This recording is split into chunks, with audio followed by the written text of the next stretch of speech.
আসসালামু আলাইকুম, আশা করি সবাই ভালো আছেন। আমার হাতে একটি সেট চলে আসছে, মডেলটা হলো J4 প্লাস। তো মোবাইলটা স্বামী স্ত্রী ঝগড়া করে একবারে একবারে ধনুকের মতন হয়ে গেছে বেঁকা। এটাকে সোজা করতে হবে, সোজা করে তারপরে ডিসপ্লে ক্লিন লাগানো করতে যাবে হবে। না। তো সেজন্য আগে এটাকে সুন্দর করে ক্লিন করতে হবে। তো ক্লিন করার জন্য আমি একটা নাইফ ব্যবহার করতেছি। আপনার সুন্দর করে ক্লিন করব চারো সাইড। এটা যত সুন্দর ক্লিন হবে তত সুন্দর করে এটাকে ফিটিং হবে ডিসপ্লে। তো সেজন্য আগে সম্পূর্ণ মোবাইলটা ক্লিন করলাম। ঠিক আছে, ক্লিন চলতেছে এখন। তো এখন দেখি পুরো আস্তে আস্তে ক্লিন করতেছে এখানে।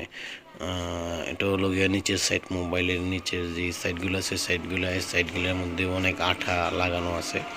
এই আঠাগুলো আমি স্ক্রুড্রাইভার দিয়ে ঘষে ঘষে উঠেছি। আসলে এই স্ক্রুড্রাইভারটা আমি বানিয়ে নিয়েছি। ঠিক আছে, এই একটু সামনের মধ্যে আপনার ক্যামেরা, এই জায়গাটা সাবধানেই ক্লিন করতে হয়, না তো ক্যামেরা ড্যামেজ হওয়ার চান্স থাকে। এখানে স্পিকার আছে, সেন্সর আছে। ঠিক আছে, এগুলো ড্যামেজ হলে হয়তো স্পিকারে কাজ করবে না, তো সেন্সরে কাজ করবে না, নয়তো ক্যামেরায় কাজ করবে না।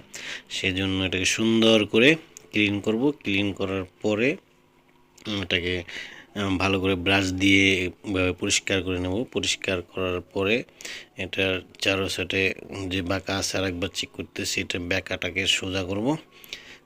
তো ব্যাকাটা অনেক ব্যাকাই, ঠিক আছে, এর মধ্যে ডিসপ্লে লাগালে তো ডিসপ্লে ভেঙে যেতে পারে। তো এখানে আপনার সোজা করার শেষ।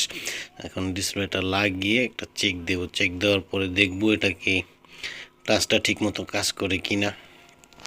তো মোবাইলটা চালু করলাম, চালু করার পরে এখন এটাকে দেখতেছি, পুরো টেস্ট করতেছি নাম্বার দিয়ে, এমার্জেন্সি ফোনে গিয়ে নাম্বার দিয়ে সম্পূর্ণভাবে এটা কাজ করতেছে।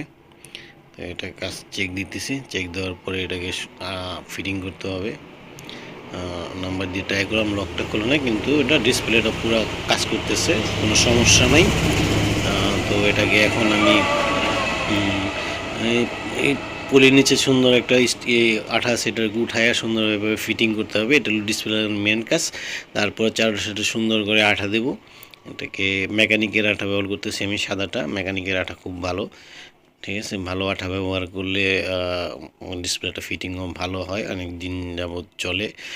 যদি খারাপ আঠা ব্যবহার করে তাহলে আপনার কয়েকদিন পরে আঠা ছুটে যায়। তো আমি সেই জন্য মেকানিকের আঠাটা ব্যবহার করতেছি।